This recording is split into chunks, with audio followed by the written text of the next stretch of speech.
Odia Education. Get number 1. Please subscribe now.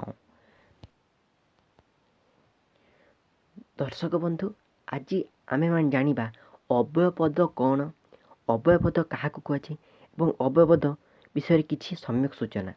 ତେଣୁ ଏହି ବିଷୟରେ ଆଜି ମୁଁ ଆପଣମାନଙ୍କୁ କହିବି। ତେଣୁ ଆଶା କରିବି ଆଜି ଭିଡ଼ିଓଟି ଆପଣମାନଙ୍କୁ ଖୁବ୍ ଭଲ ଲାଗିବ, ଆପଣମାନେ ବହୁତ ପସନ୍ଦ କରିବେ। ନିଶ୍ଚୟ ଭାବୁଛି ଏ ଭିଡ଼ିଓଟି ଆପଣଙ୍କୁ ବହୁତ ପସନ୍ଦ ଆସିବ।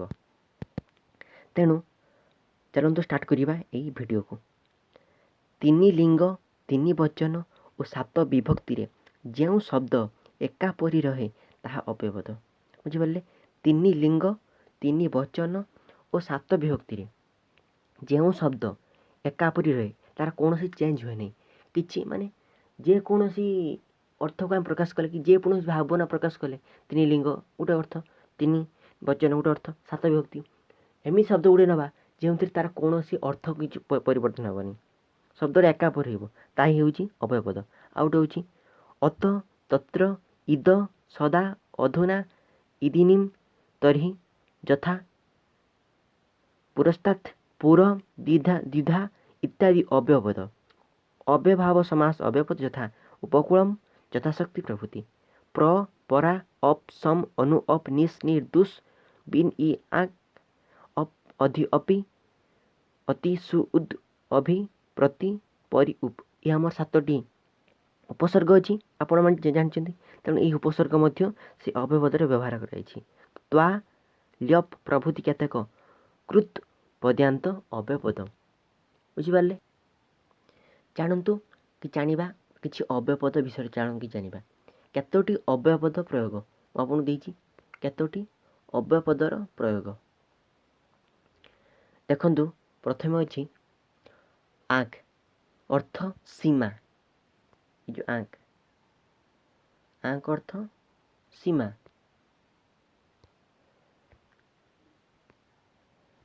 ଅୟଂ ପନ୍ଥା ଆ ସମୁଦ୍ରଂ, ସମୁଦ୍ର ପର୍ଯ୍ୟନ୍ତ ଗଚ୍ଛତି। ଆଙ୍କ୍ ଅର୍ଥ ଅଛି ବ୍ୟାପ୍ତି। ଆକୀଟଂ ଅର୍ଥାତ୍ କୀଟ ପତଙ୍ଗ ପର୍ଯ୍ୟନ୍ତ ବ୍ୟାପୀ। ସର୍ବେଷାଂ ଜୀବାନାଂ ସୁସ୍କେଚ୍ଛା ଅସ୍ତି। ହ୍ୟ ଅର୍ଥ ଗତକାଲି। ହ୍ୟ ସଭା ଅଭବତ୍। ବା ବିକଳ୍ପେ ଛାତ୍ରା ପଠତି ବା। ସ୍ୱ ଆସନ୍ତାକାଲି। ସ୍ୱ ସୋମବାର, ଆସନ୍ତାକାଲି ସୋମବାର। ଅଦ୍ୟ ଆଜି। ଅଦ୍ୟ ରବିବାସର, ଆଜି ହେଉଛି ରବିବାର। ପରଶ୍ଵ ଅର୍ଥ ଆସନ୍ତା ପରଦିନ। ପରଶ୍ଵ ମଙ୍ଗଳବାର, ତାପର ଦିନ ହେଉଛି ମଙ୍ଗଳବାର। ନୂନମ୍ ନିଶ୍ଚୟ, ନିଶ୍ଚିତ ଭାବରେ। ଅହଂ ନୂନମ୍ ଗମିଷ୍ୟାମି, ମୁଁ ନିଶ୍ଚୟ ଭାବେ ଯିବି। ଜାତୁ କଦାଚିତ୍। ନ ଜାତୁ ଦୁଃଖଂ ଗହଣୀୟମ୍। ସୁଷ୍ଠୁ ଭଲ ଭାବରେ। ଅୟଂ ବାଳକଃ ସୁଷ୍ଠୁ ପଠତି। ଏହାପରେ ହେଲା ଇବ। ଇବ ଅର୍ଥ ପରି। ରାମ ଇବ ରାଜା ନାସ୍ତି, ରାମଙ୍କ ପରି ରାଜା ଏ ପୃଥିବୀରେ ନାହିଁ। ଏବ ନିଶ୍ଚୟ, ବା ହି ସତ୍ୟମ୍ ଏବ ଜୟତେ, ସତ୍ୟର ନିଶ୍ଚିତ ଭାବେ ଜୟ। ପ୍ରାୟ ପ୍ରାୟ, ପ୍ରାୟ ଜନା ସ୍ୱାର୍ଥପରା। ପୁରା ଅର୍ଥ ପୂର୍ବେ। ପୁରା ଖାରବେଳ ଉତ୍କଳେ ରାଜା ଆସିତ୍, ପୂର୍ବରୁ ଖାରବେଳ ନାମକ ଜଣେ ରାଜା ଓଡ଼ିଶାରେ ଥିଲେ। ବହି ଅର୍ଥ ବାହାରେ। ଗୃହାତ୍ ବହି, ଶିଶୁ ଖେଳତି, ଘର ବାହାରେ ଶିଶୁଟି ଖେଳୁଛି। ଅନ୍ତଃ ଅର୍ଥ ମଧ୍ୟରେ। ସମୁଦ୍ରସ୍ୟ ଅନ୍ତଃ ରତ୍ନାନି ସନ୍ତି, ସମୁଦ୍ର ମଧ୍ୟରେ, ସମୁଦ୍ର ଅନ୍ତରରେ ରତ୍ନଗୁଡ଼ିକ ଅଛନ୍ତି। ରତେ ଅର୍ଥ ବିନା। ପରିଶ୍ରମାତ୍ ରତେ ବିଦ୍ୟା ନ ଲଭତି, ପରିଶ୍ରମ ବିନା ବିଦ୍ୟା ଅର୍ଜନ କରିହୁଏ ନାହିଁ। ରତେ ଅର୍ଥ ବିନା।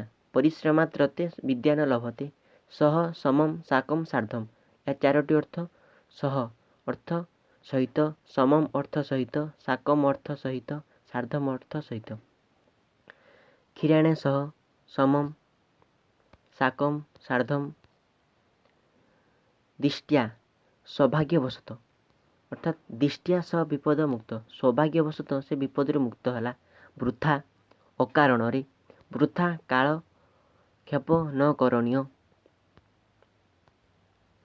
आ गोटे सुंदर कथा हूँ अपि अपि अर्थ मध्य अपि गोटे शब्द सबुबले परीक्षार आसे त्वम अपि पठिष्यसि तुम्हें वर्तमान पाठ पढ़ुअछ तुम्हें वर्तमान मध्य पाठ पढ़ुअछ।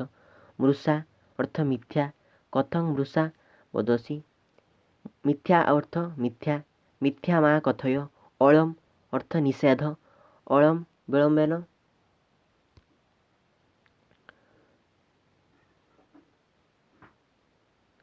मृषा अकारण वृथा कालपेण कालपेक्ष न कर।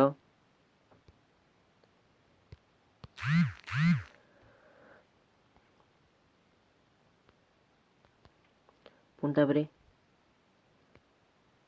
दिष्टिया अर्थ सौभाग्यवशत दिष्टिया सह विपद मुक्त वृथा अकारण वृथा कालक्षेप न करणीय।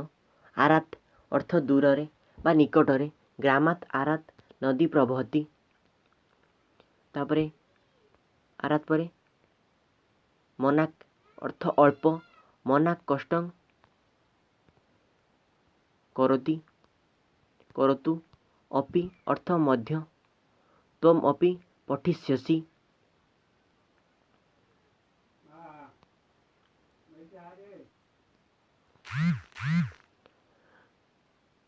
मृषा अर्थ मिथ्या कथं मृषा वदसि मृषा अर्थ मिथ्या न कथय।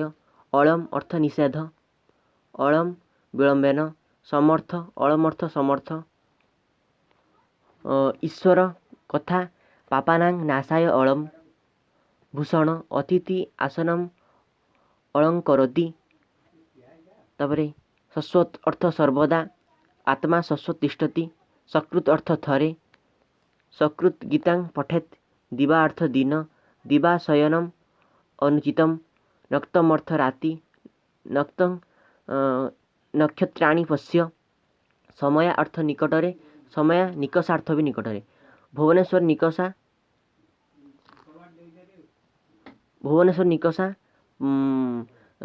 नंदनकाननम अस्ति।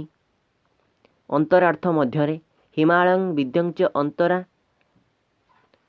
हिमालयं अंतरा अस्ति। तापर उभयत दुई पाखरे ग्राम उभयत पर्वता सन्ति। ऐश्यम एहि वर्ष ऐश्यम अहं नववर्षे पठामि। पुरुत पूर्ववर्ष पुरुत सस्यहानि अभवत्। परारि पूर्वतर वर्ष परारि बन्या अभवत्। अंतरेण विना दुःखम अंतरेण सुखम नास्ति। कदा केतेबेले पिता कदा आगच्छति कदा कदा सायं आसीत्।